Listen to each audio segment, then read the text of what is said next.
Good morning, kids, parents, chess teachers.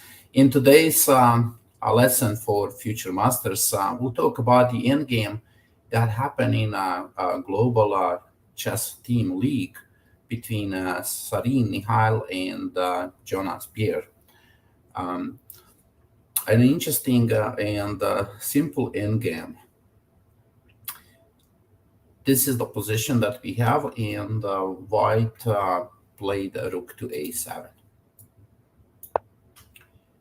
Now, bishop to c6, and look at this move that white is playing right now. Look, we have hanging pawns here,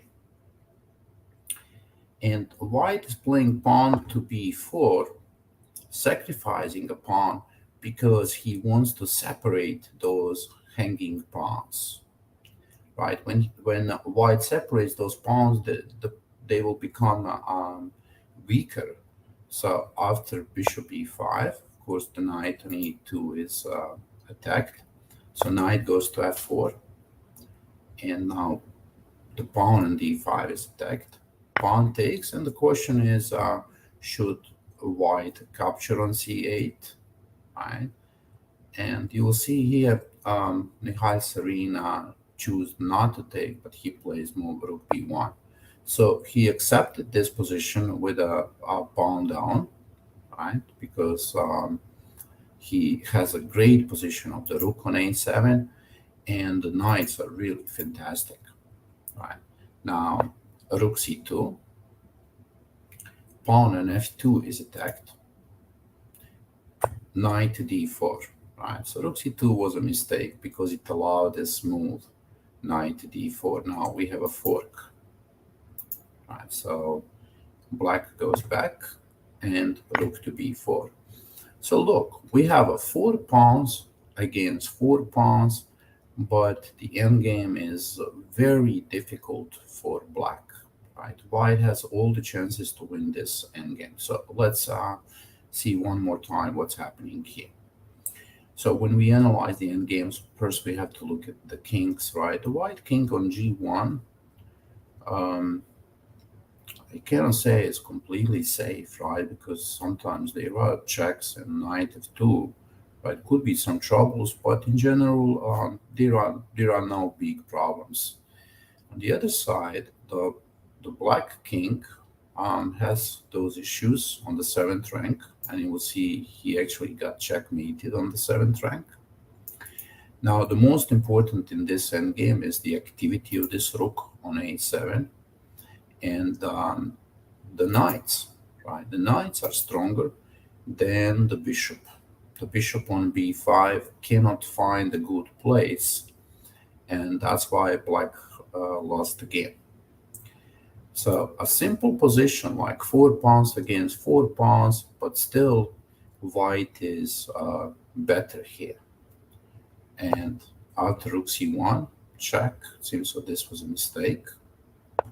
King h2, bishop to c4, right? Rook b7. And this is why I choose this game, so you can see the power of the rooks on the 7th rank, right? Rooks on the 7th rank is a strategy, right? You are taking the king. King is usually in a castling position on the 8th rank, and you make this attack. Look at this power, right? And now black made a big mistake here in this position. Played g5, right, and opened the king completely. Probably did not see the checkmate here. So rook takes on f7, pawn takes, and how about you find the checkmate here? So white can play 3-4 moves, and it's going to be a checkmate.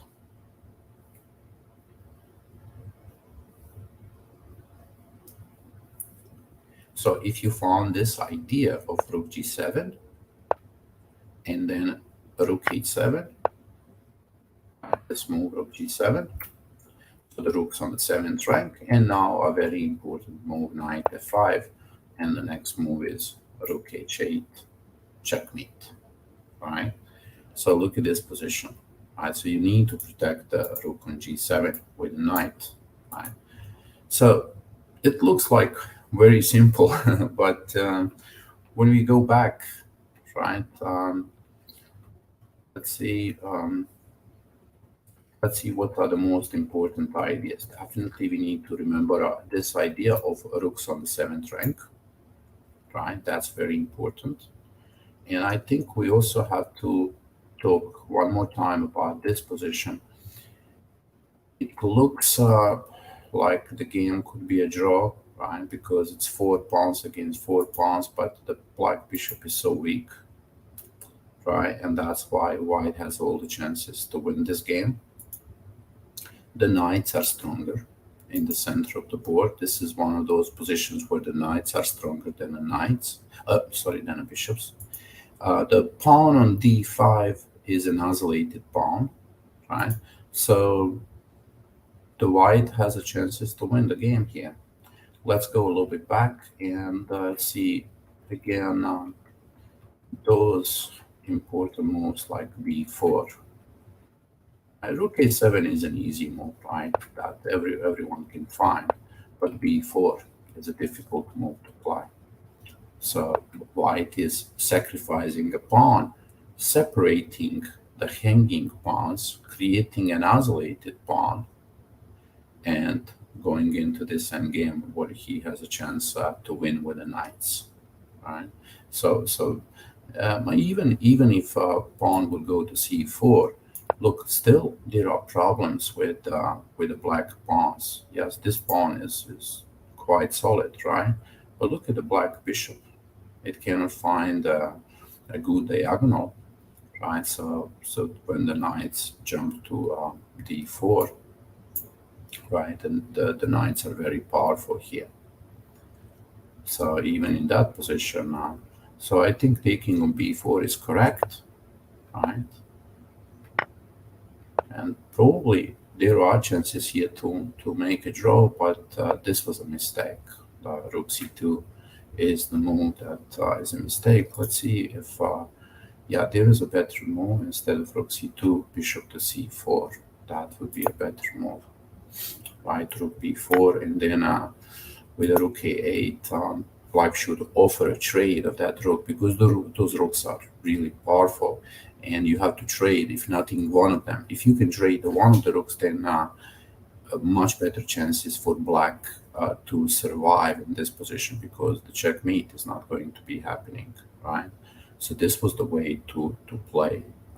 So offering a trade of the rook. Okay, with this we'll finish our lesson. I hope you enjoyed, and I'll see you next Sunday. Bye bye.